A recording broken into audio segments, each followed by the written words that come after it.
this is TALIB at Real Life TV Community Plug. We're out today at International House in Brixton. We're going to go and talk to a lady called Serena who works in conjunction with Code 7 to go and talk about a youth patrol that they do where they walk around the streets in Brixton after school. And you know, they walk in the main streets and just usher the kids home, make sure they're alright, make sure that they're a presence and they're there. Like, I think it's a brilliant thing, you know what I mean? Let's go and talk to her more about it. I was going to go there first. Yeah, how many people is he able to cater for? Yeah, I'm going to double check that and then today. if he's got a number, I need to send something. If they give us things like their email addresses or contact details in any way, then we need to make sure that we've got that in our books. Okay. Yeah. Some of the feedback and some of the objectives for today is to, as you know, we've got our Community Love event. We need to do leaflets for that. Yeah. So we want to push that amongst the community and get them to come along. This is the new leaflet for the project.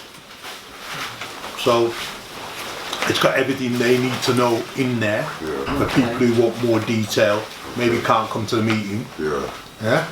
And these are mouth-to-mouth resuscitators. Everybody's got their own. Okay, so you've got to keep these and maintain them and bring them yourself. All right. Take these home with us each. Take them home. Okay. You can put them in the bag. There's a few things you meant to. There's your first aid stuff in there as well.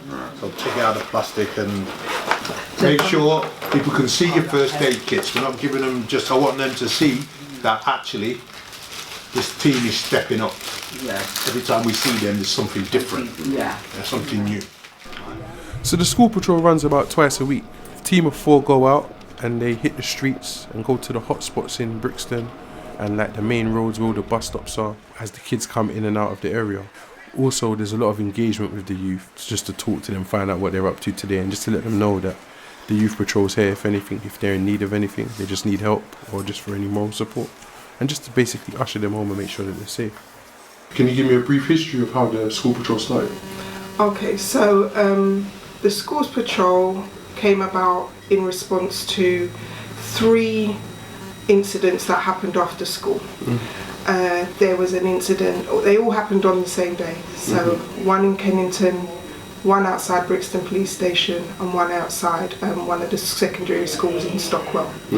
And as a result of that, we called a community meeting and we asked people what do they think we can do to help stop after school violence and keep our children safe. And what came out of those consultations, we ended up having 5 consultations.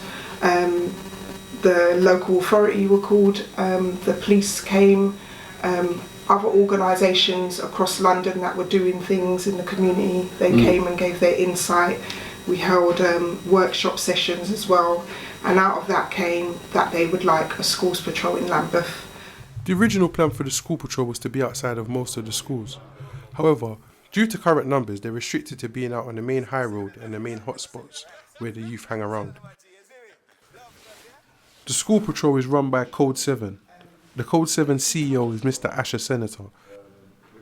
His vision is to help address the challenges that young people face with a focus on public health, curbing violence and creating positive opportunities for self-development, education or employment.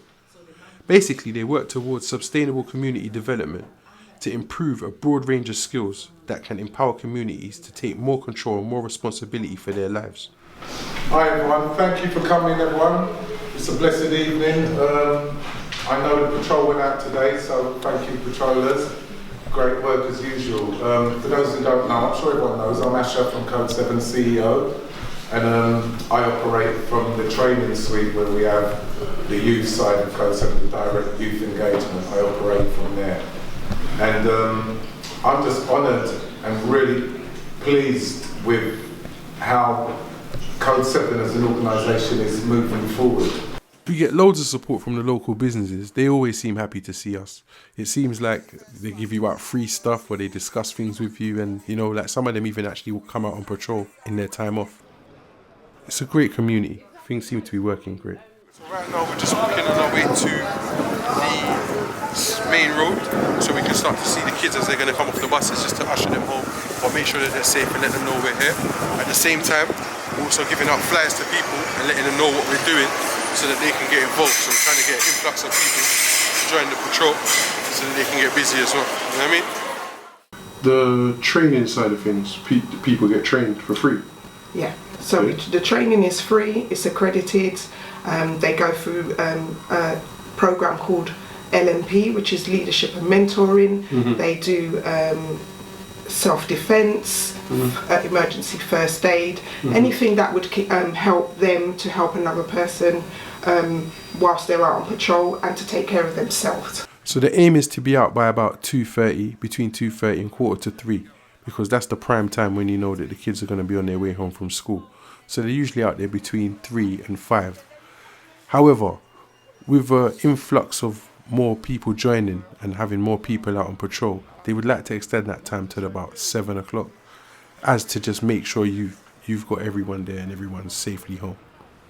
And what do you think we could do for our youth to try and change the pattern that they're going through? I think the key thing is to pay attention and to speak to them. Because we've got to a point where we kind of ignore young people. Yeah. You know, we can see them, you know, they might be chatting in a group. That seems to be a problem. Sometimes they're just, that's it, they're just chatting in a group. That's it. It doesn't mean they're in a gang, doesn't mean they're keeping up anything. Of course. And I think most times when you acknowledge young people, they are responsive.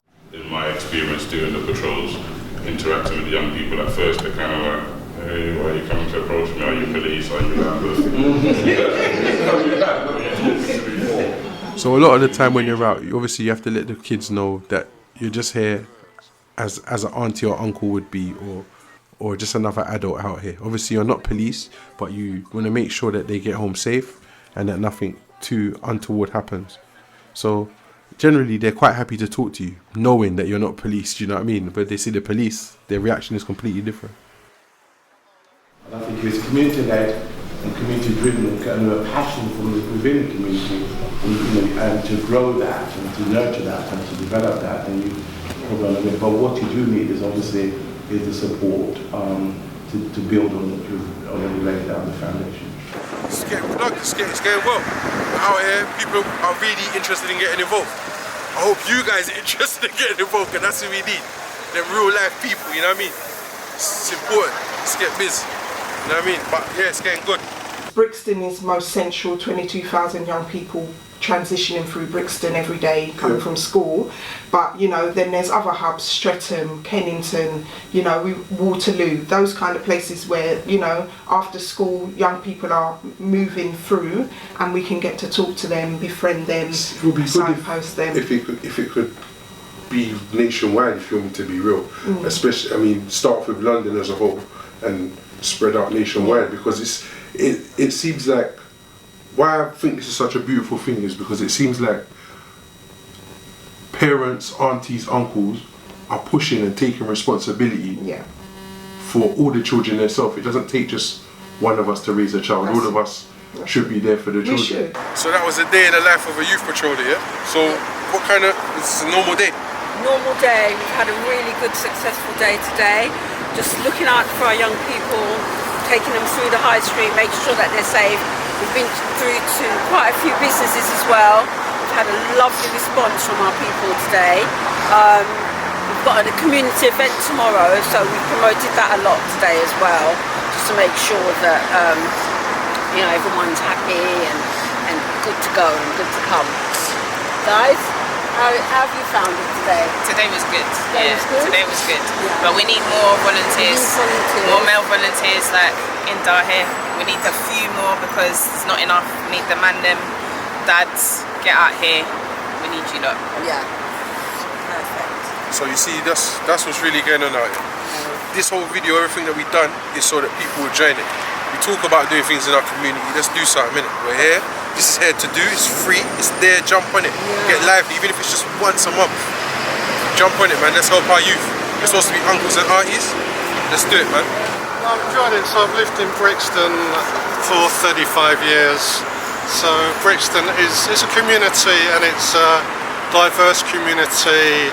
We all kind of mix in together. We all get on. We all support each other, and we look after each other. So that's really what we're representing here. At the end of every day, they have a debrief, just to discuss and talk about any incidents that may have happened throughout the day. I mean, everyone's got different views and everyone's got sees things from a different perspective. So once they discuss it, they can put it down and they log things just as to say maybe, I don't know, if it was a specific school that caused a problem or a specific incident with specific people that they might know, then the next team that goes out the next day can look out for it. I think this is an important thing. I think if it is executed in the perfect way, it could be, I mean, right now you've got everything set up. You've got the training, you've got, you know what I mean, everyone, like you can literally join, train, get all the backers if you need to do it. I think the only thing missing is we need more people. And now the Schools Patrol is so professional and it's out there, as I've said before, we've done it informally on buses. Most young people we've spoken to, because what's wrong, young man? What's the problem? Before Code 7 we've been doing it. 21, 30 years ago. You know what I mean? Another example, I remember getting a young man into a rave once, and I forgot all about it about 10 years later, and he shook my hand off, saying I used to stand up outside of a rave all the time, and everyone used to walk past and go in, because I had a little popularity. I said, come on, and I walked him in. He never forgot. That's the Schools Patrol, before the Schools Patrol. Do you see what I'm saying? Just caring and being for our young people. And that's what I say to people, just care and be there. If it's once a month, you can come out and have that jacket on and feel it. So the men will start coming. That's why I was glad you said that. Men will start coming. I have never been in a room with a child that I've felt frightened of, even big grown men, big grown 18, 19-year-olds, because I think you said, didn't you, about we need to be these children's parents. I think it's a huge credit to Asha, to TALIB. The collective experience is probably decades worth of experience there, and it really shows in the fact that they take safeguarding so seriously. I think that's always a concern for any authority we work with, is this going to cause any problems for anyone? Is it going to end up in court, or worse, end up in disaster on the streets? And it won't, because you've got great people behind it. You've got to start to make them feel that they're part of something, that something comes back to them, and then they start to feel, then they start to feel that there's something in it for them. I know of a particular situation where in schools they've had 3 days of talks where people have come in at different times in different months, and those 3 talks have all been about, for example, titles, Prison Me No Way, Armed Police have come in to give a talk, and I've said, can't we have yoga? Can't we have mindfulness? Trauma is infectious, and that misery loves company. And if you traumatised and you go out on patrol and you meet traumatised kids, then you trigger each other's traumas. And we've seen it happen. And we know that if you haven't dealt with your trauma and you come across a child who triggers your trauma, whatever it may be, there's a problem there right away, because then you stop to be the objective person we need you to be professional with that child. So recognising your own trauma is absolutely critical to making sure that you can deliver a professional and balanced approach. We started off when we launched back in October, we started off 1 day a week. We're now at 2 days a week. The hope is that by the April we're at 5 days a week, and that we have 50 volunteers by our anniversary in October. So you heard that, 50 volunteers by our anniversary in October. Absolutely. So I'm pushing for this. I'm going to keep an eye on it, and I'm going to keep saying something about it every so often to say how many you've got. Also, I'm going to take all your details that I can put up on the screen, so that everyone can get involved and see what's happening. 1, 2, 3. Remember me tell you, run war. Me say the war, we are war of the wrong war. Remember me tell you, run fight. Me say the fight, we are fight of the wrong fight. Remember me tell you, run war. Me say the war, we are war of the wrong war. Remember me tell you, run fight. Me say the fight, we are fight of the wrong fight. Look, we should be fighting for equalities. We should be fighting for opportunities. We should be fighting for more possibilities and developing with communities where ancestors them work to them knees and then go to enough atrocities. Now we one another, we are murder with ease. Me have to beg you please, remember me tell you, run war. They say the war we are, next time we get the food.